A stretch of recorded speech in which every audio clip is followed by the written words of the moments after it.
is considerable number of auxiliary concepts which play a role in connection with the metric space. So, we will discuss various type of concepts, particularly the open wall, closed wall, open sets, closed sets, convergence, Cauchy sequence, etc., which will be used in the sequel or in the development of this functional analysis method. So, first let us see the what is the open wall. Open wall, let X t be a metric space,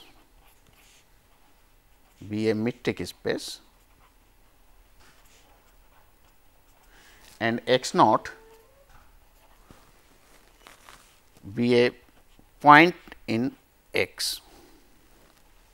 Let R be a positive real number, then open wall centered at X naught and radius R is defined as the set of those points in X whose distance from X naught remains strictly less than R. Then this collection will be termed as an open wall centered at X naught and radius R. The closed wall, in a similar way, we define and denoted by B delta X naught R as the set of those points in capital X, where X d is a metric space, such that the distance from X naught is less than or equal to R. The sphere,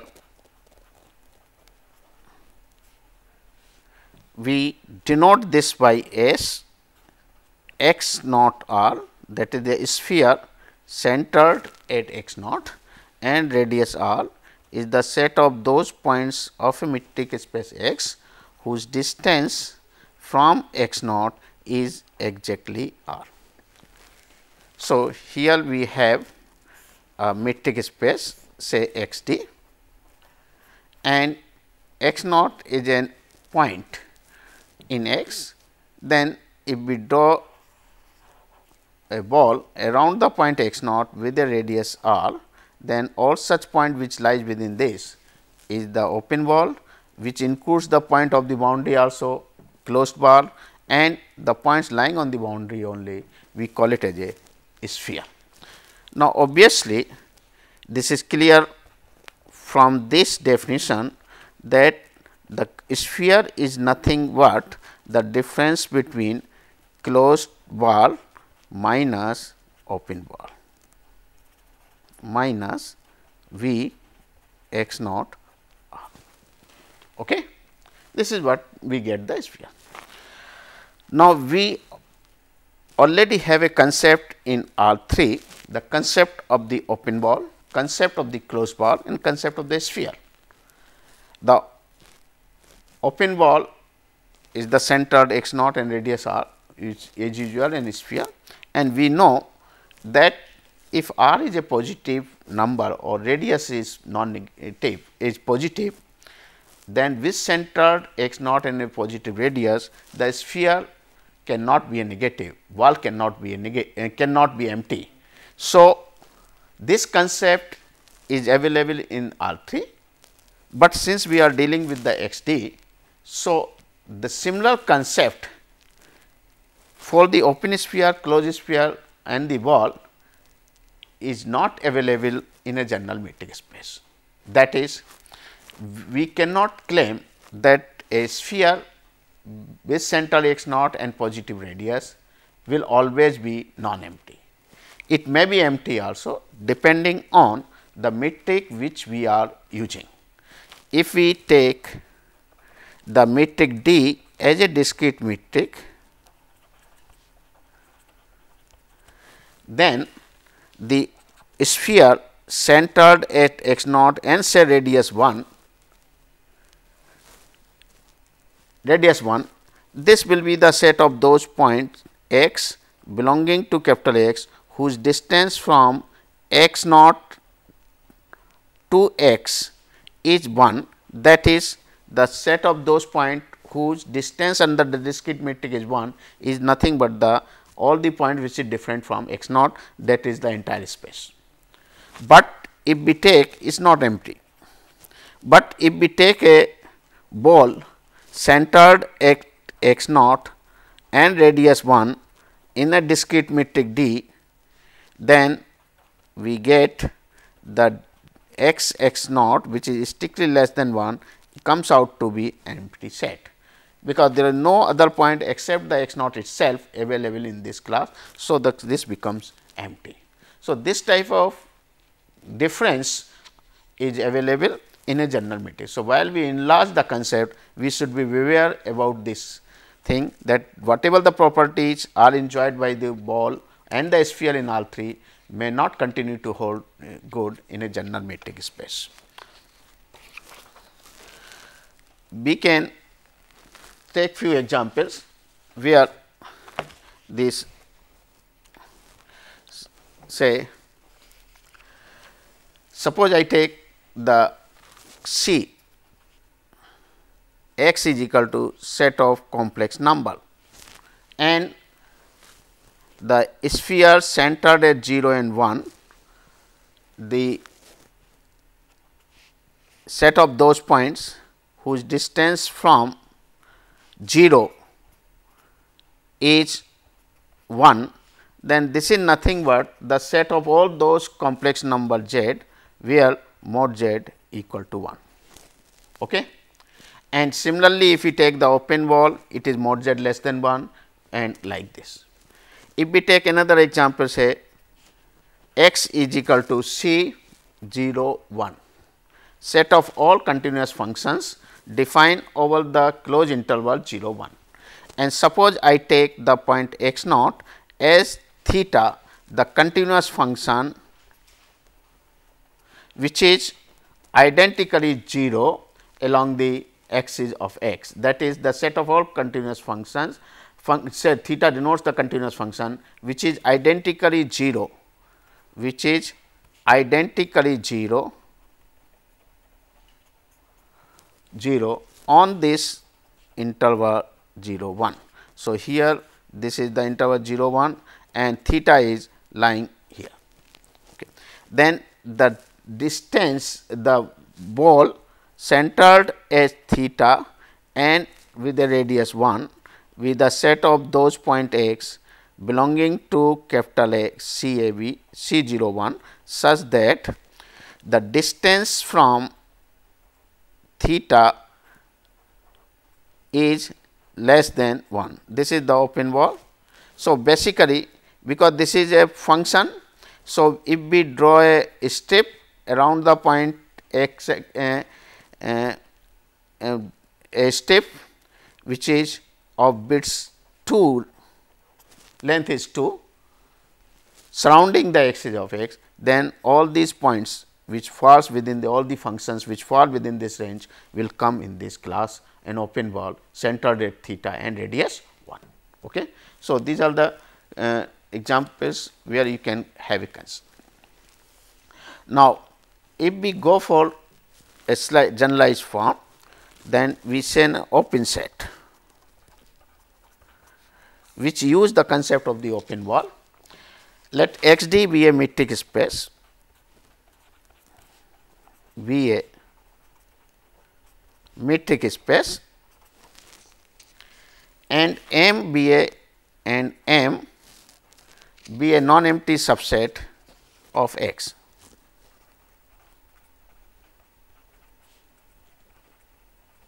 Subset of x. We say x is M is, we say M is open in x, open if it contains a ball about each of its point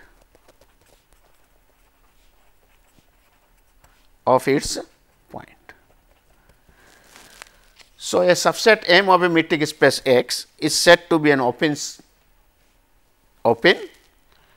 if it contains a ball about each of its point. That is, if we have this metric space and here is our M, then this set is said to be an open. If we pick up any arbitrary point inside it, then one can draw the ball around this point with a suitable radius which is totally contained inside M. Then M is said to be a open set. Okay. The complement of this open sets is called closed. So, we define the closed set as a subset K of X, X D is a metric space, is said to be closed if its complements if its complement with respect to X, of course, in X is open. If its complement in X is open, that is the K complement which is X minus K is open. So, we define the this closed set as a complement of an open set. The epsilon neighborhood is defined as epsilon neighborhood. An open ball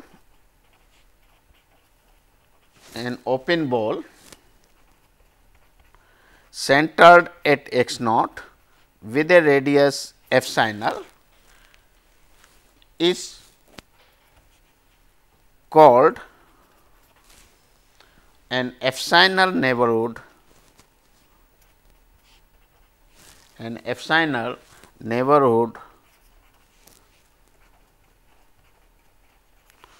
neighborhood of x naught. So, a set of all the points whose distance from x naught remains less than epsilon, then those collection we call it as a epsilon neighborhood of x naught. And what do you mean by the neighborhood? Neighborhood we mean by a neighborhood of x naught, NBD I am using, by a neighborhood of x naught we mean any subsets of x, any subset of x, which contains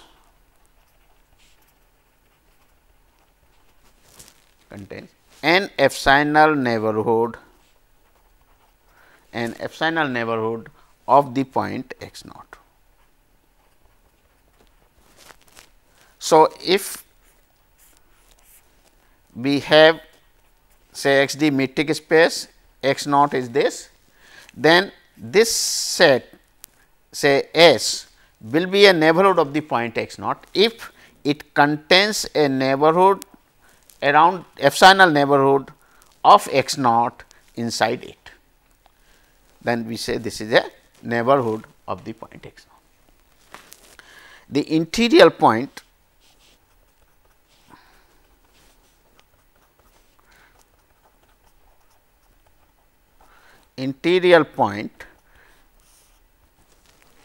we define as a point x naught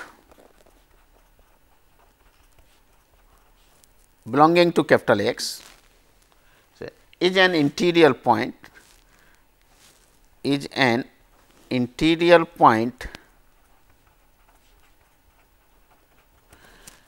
point x naught next is an interior point of the set M, which is a subset of X, if M is a neighborhood,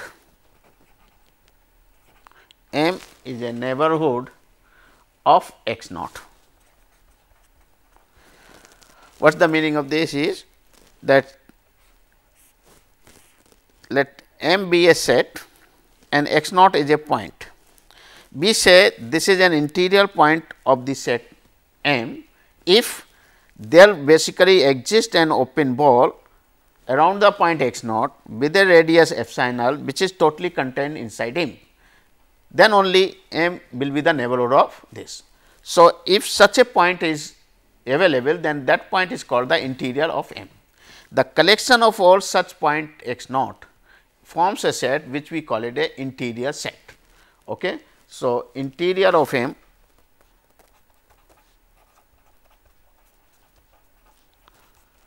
is the set of all interior points, set of all interior point of M, set of all interior points of M, and it is denoted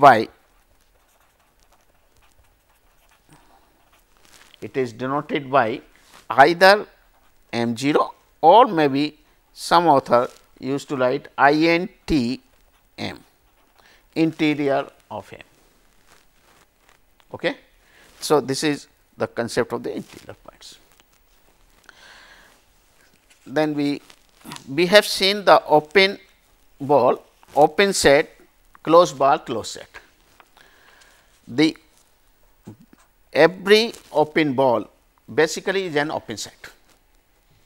We have defined the open ball is the set of those points whose distance from x naught is less than r, but an open set is the collection of those points where every point is an around every point we can draw the open ball which is totally contained inside it. So, basically the open ball is also a open set. So, we can prove this result. Every open ball is an open set. Let us see how. Suppose we have an open ball centered at x naught and radius r. This is our open ball. So, B x naught r, here is the point x naught, okay, and this is our ball. Of course, this radius is r. So, I just take it like this, so that this becomes r. Okay. We wanted this to be an open set.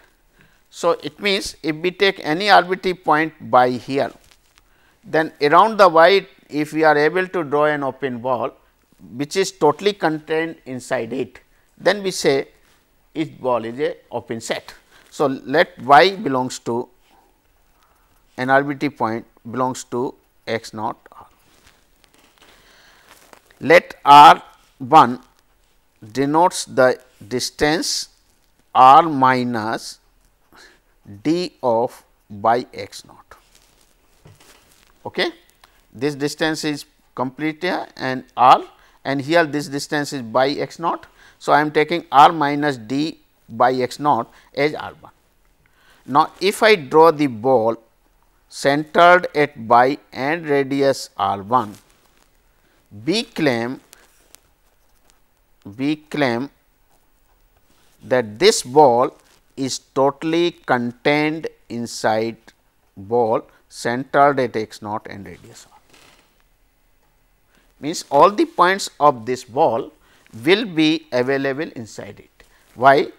Because if we take a point say z, because if we take any arbitrary point z belongs to B by r 1, then what is its distance from x naught? Let this be a z point. Okay.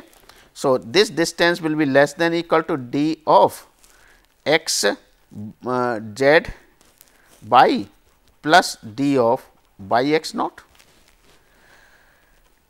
This is equal to d of z by, what is the z by? This is less than equal to r 1, because the distance from any point by belongs to r 1, z is the point inside you are taking. So, this is less than r 1 then plus this distance is by x naught, but r 1 plus this is nothing but r. So, if we pick up any z point here in this ball, then its distance from x naught cannot exceed by r. It means all the points of this ball lies basically within this B x naught r. Therefore, this becomes a open set. Okay. So, every open ball is an open set. Similarly, the closed ball is a closed set, So, we will not go in through like this. Okay. Now, we go for this some results again.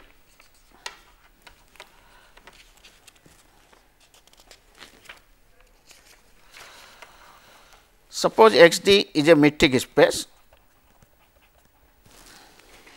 Let x d be a metric space.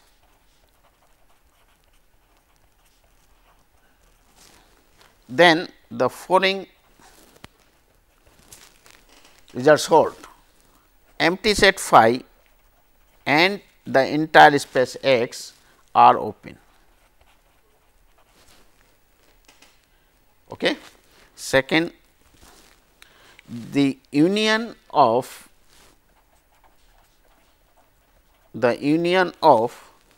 any collection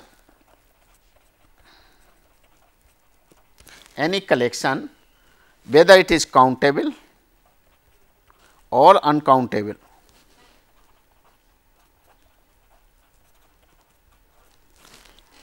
of open sets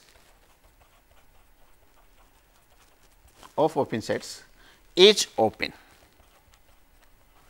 So, any arbitrary union of the open set is open, and third is the finite intersection of the open set is open.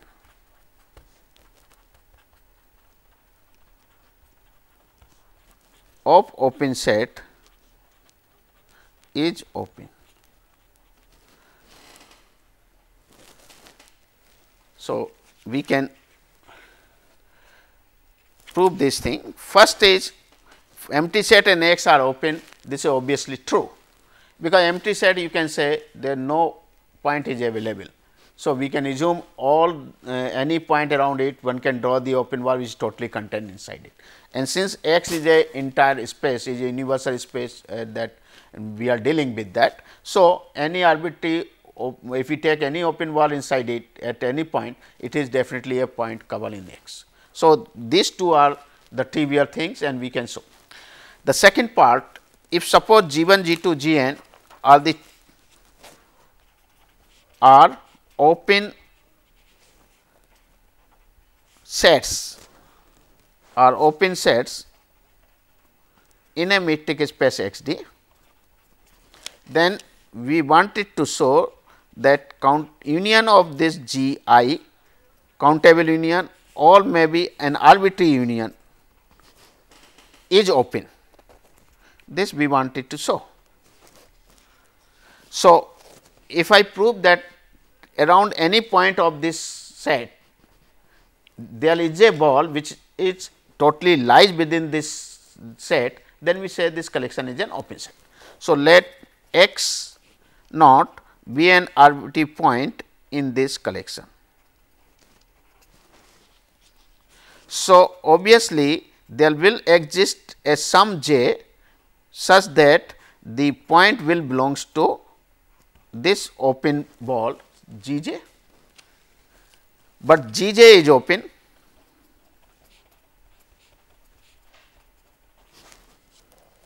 So, by the property of the open sets, there must be a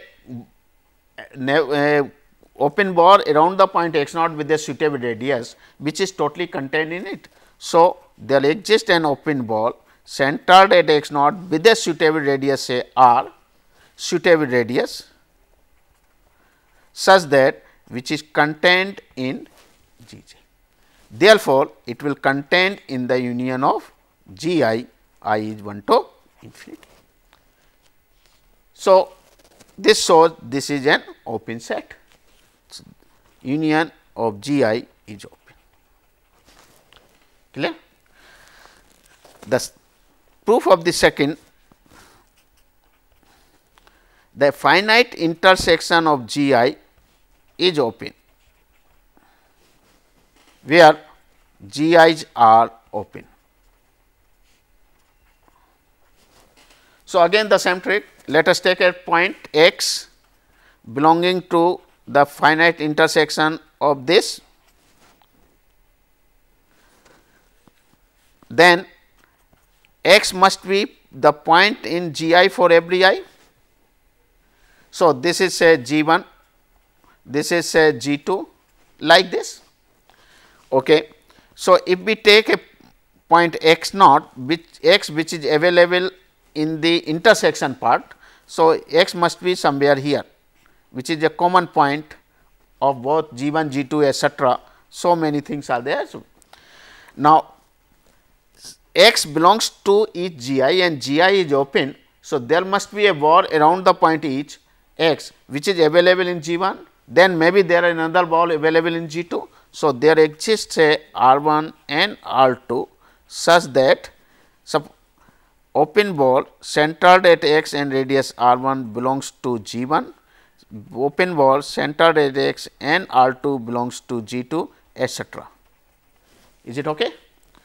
Now, if I pick up the R as a minimum of R 1, R 2 and so on,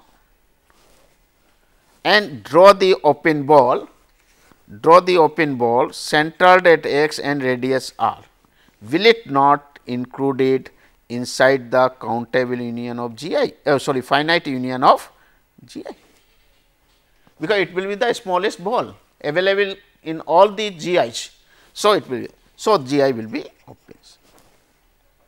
Clear? Here we have seen the only the finite intersection of the open set is open. I am not taking the countable or any arbitrary intersection, because the countable intersection of an open set need not be open always. Example is, if we take G I say equal to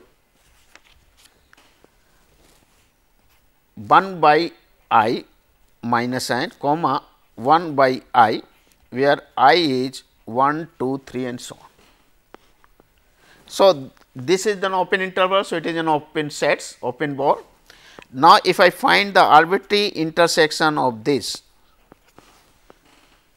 then what happens? This is nothing but the set containing only singleton point, that is 0, intersection of this.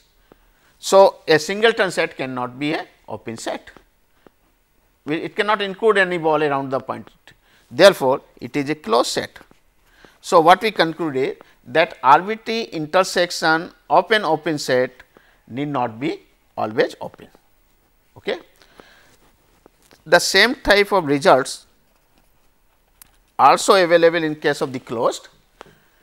X and phi are closed, a metric space X D, X and phi are closed set.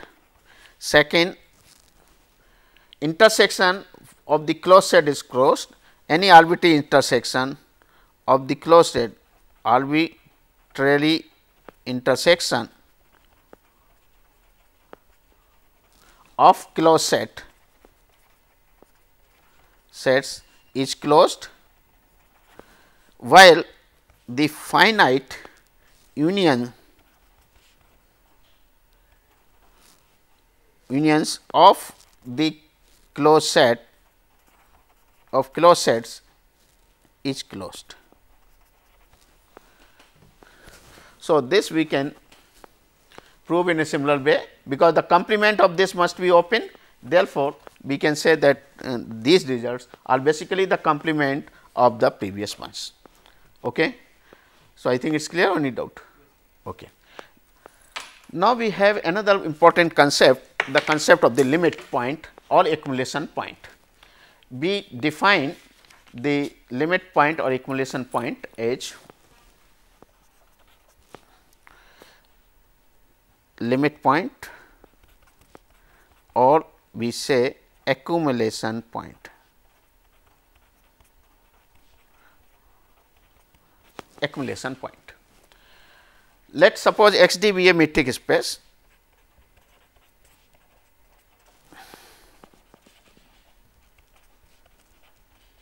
Metric space and M be a subset of X. A point x naught belonging to X, it may or may not be, may or may not be in M, is said to be an accumulation point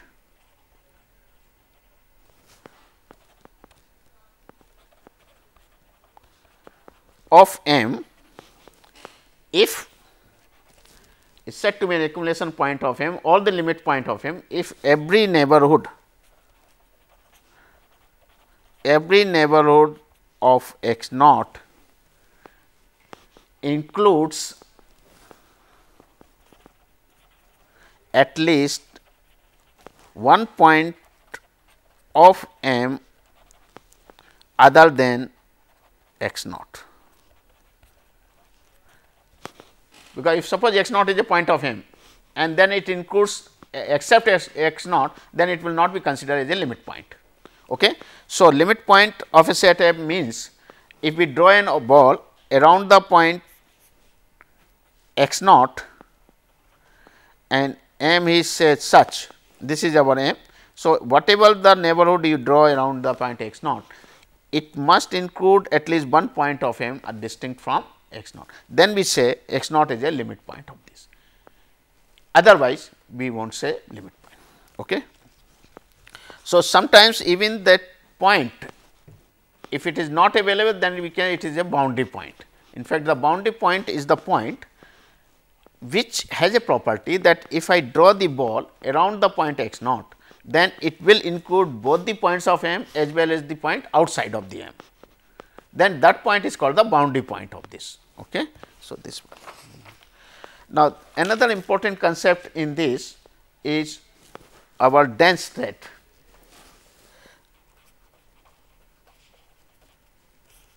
Dense set.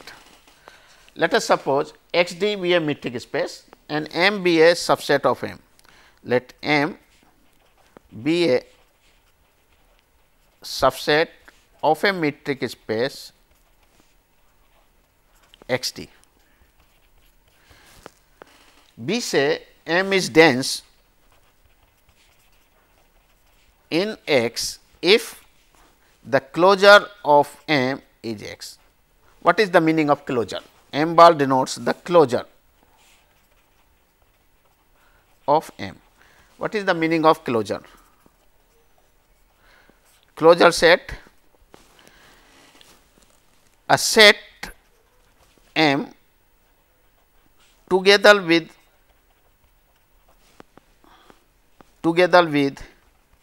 its all limit points. A set M together with its all limit point is said to be the closure of M. Is said to be the closure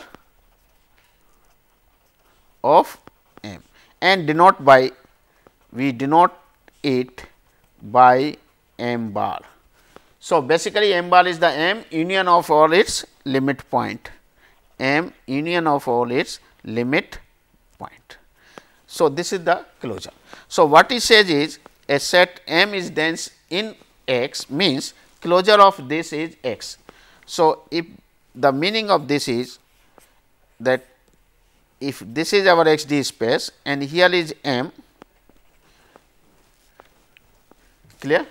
If we say closure of M is X, it means if we pick up any arbitrary point X belongs to capital X and draw the ball however small may be, then it must include the some point of M which is belonging to M. So, it means M and this X they are very close to each other, that is we cannot separate out these 2 points. Whatever the point x you choose and draw a neighborhood, it will definitely include some points of M. Then we say closure of this set M is x.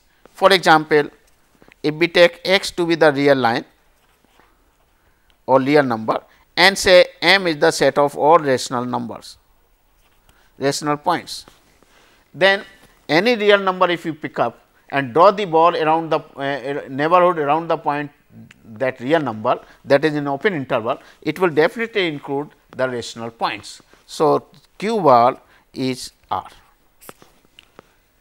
that is one.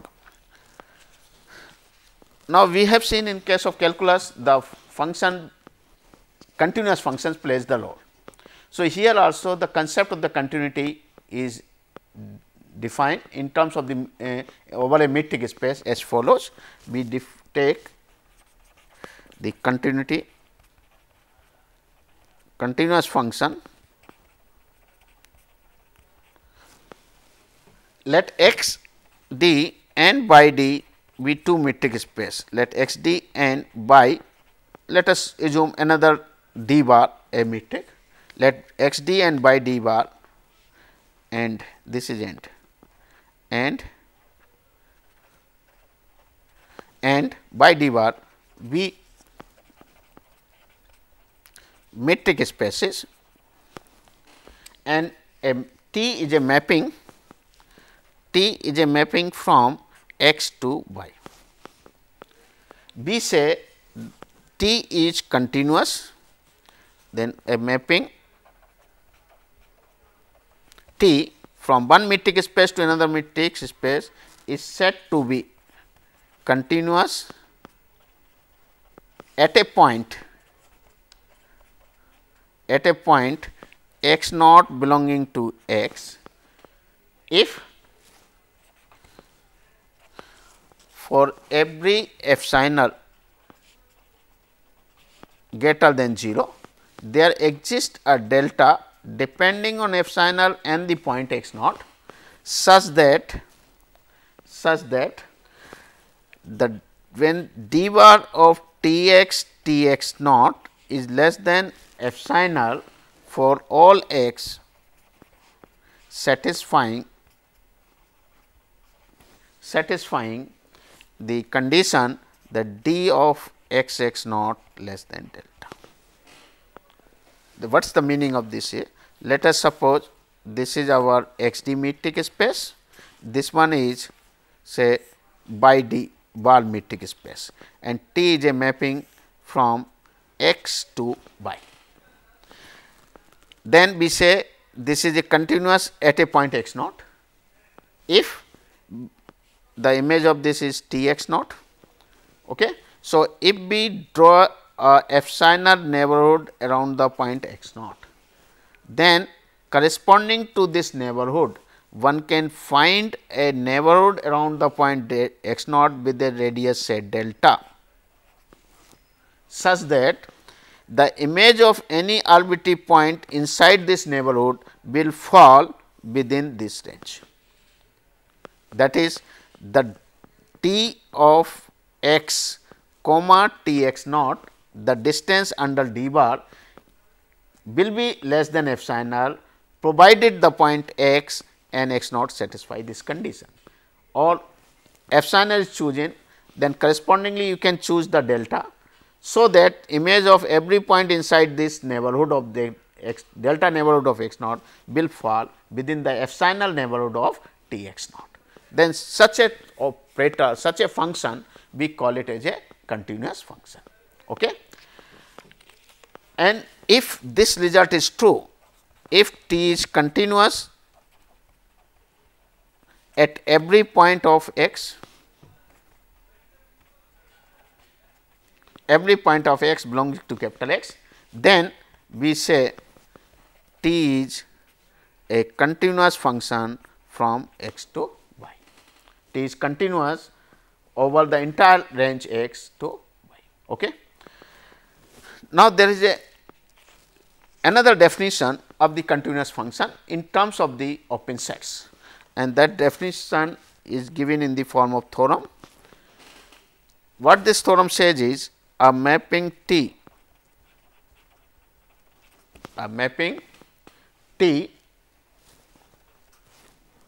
of a metric space X of a metric space X D into a metric space say by D bar is continuous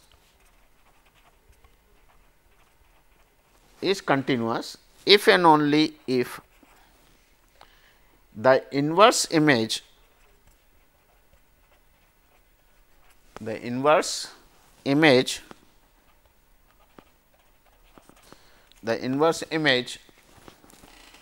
of any open subsets of Y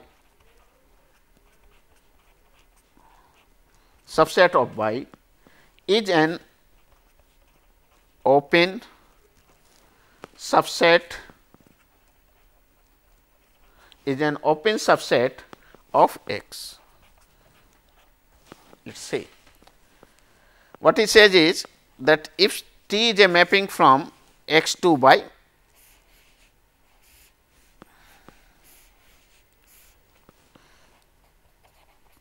X to Y D bar, T is a mapping from this to this, and then this mapping is continuous if the inverse image of any open subset of Y is an open subset of X. So, suppose if I take this S which is an open set and corresponding inverse image be say S naught. Okay? This is. So, what is this says is if the inverse image of this open set is open, then T will be a continuous function, and vice versa if T is continuous, then inverse image of open set will be open set. Okay? The proof is like this. So, let us prove with the one assuming first T is continuous, and then we will show the inverse image of an open set is open. So, let T mapping from X to Y be a continuous function, be continuous. Okay. Now, we want the inverse image of open set is open. So, let us take S which is a subset of Y be a open set in Y, open set of Y. Okay. Let S naught be the inverse image of this. Let S naught be the inverse, here S naught I am like this. Okay. Let S naught be the inverse image of S under T. We wanted to show S naught is open, is a open set in this. Okay. So, there may be two cases. If S naught is empty, is an empty set, then obviously it is open, because every empty set is open. Second, if S naught is not empty, then there must be some point. So, X naught is a point available in S naught. Now, we want this S naught to be open. So, if I prove that there is a neighborhood around the point X naught which is totally contained in S naught, then it is open, because X naught is an arbitrary point I am choosing. Okay. Now, X naught is a point in S naught which is a subset of X. T is a mapping from X to Y. So, this implies that T x naught must be a point of Y. Okay. Clear? T x naught will be point. So, if this is the point say x naught, here is this is say Y naught which is T x naught is a point. Now, S is open, S is open. So, around the point Y naught we can get the epsilon neighborhood of Y naught which is totally contained inside it. So, since S is open, so there exists a neighborhood around the point Y naught with a radius epsilon r which is totally contained in S. clear. Now, T is continuous, T is continuous. So, by definition, if we take any epsilon neighborhood of y naught, then there will exist a delta neighborhood of x naught, say this is our n naught, whose image lies here. But so, there exists a delta neighborhood, say B of x naught delta in S naught, which is whose image will lie in the neighborhood of B by naught epsilon, clear, B by naught epsilon, open. Now, this is our clear. Now, S is contained, this neighborhood n is contained in S, n naught is image of S naught is S inverse image, and there is a neighborhood n naught which contained in S naught. So, we can say that this x n naught is contained in S naught, because S naught is an open, it is a open set, is it not? So, it will come to the open set, because the image of this, when you take this point T, the image is already we are taking S naught, and there is a neighborhood n naught which totally contained inside it. So, this inverse image S naught will be an open set, okay, lies in this. So, S naught is open. Is it clear or not? Now, conversely, in a similar way we can prove. Conversely, it is given that inverse image of the open set is open. So, conversely, given inverse image of an open set, conversely given inverse image of open set, is open, that is given. So, what is known is that if we take S, T is a mapping from x to y, and this is our open set, here is also open set, the T is a mapping, inverse image of the open set is given to be open. We wanted T to be a continuous. So, what we do is that take any arbitrary epsilon here, x naught belongs to x naught, the image will be say y naught. Okay. Now, if we take any delta neighborhood of this, which is totally contained inside it, the image of this will be fall here, because T is given to be continuous. So, for a epsilon greater than 0, there exists a delta, such that d bar of T x naught is less than epsilon whenever d of x x naught is less than delta. Is it not? That we wanted to prove, which obviously follows from here, because if this is open, take a ball which is a epsilon neighborhood of this, an open ball, the image of this will be delta neighborhood here, clear, and since S naught is open, it is already given. So, this is totally contained in it. It means basically we are taking an epsilon neighborhood is given, then we can find a delta neighborhood whose image is lying here. So, T becomes continuous, is it not? So, that way we can find this. So, this is very interesting concept of this continuous function, and which will be used in a frequently many times. Then next concept which come from convergence part.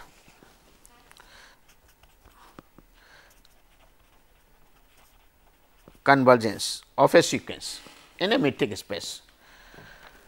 What is the meaning of the convergence of sequence in metric space? Just like a sequence x n, we say is sequence of the real number or complex number, when it converges, it means there exists a some point a or converges to x. If for epsilon greater than 0, we can find n. So, that difference between x and minus x goes to 0 when n is sufficiently large.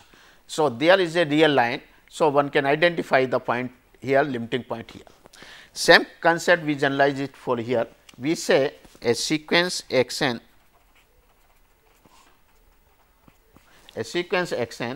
in a metric space,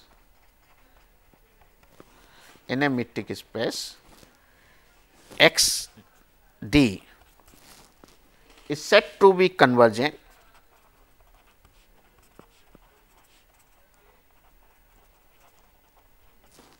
if there is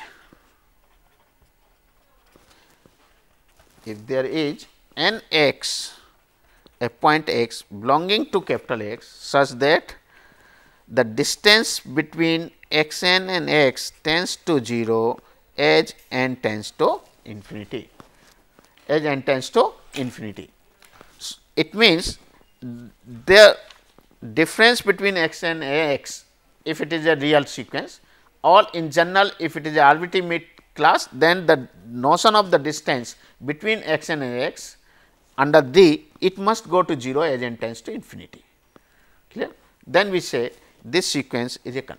So, existence of x is must. If x does not belongs to the class, then the sequence will not converge. And for example, if we take x to be 0 1 and if we take a sequence x n to be 1 by n and d x y, if we define as mod x minus y, then we say this sequence 1 by n, though it goes to 0, but because 0 is not available in it, then we say this x n does not converge to 0 in this metric space x d, in this x d. So, the point which is limiting point is must be available in x d, that is what we want it for it. So, I think this is okay. We can go next time what is the concept of this bounded sequence, another later. Thank you.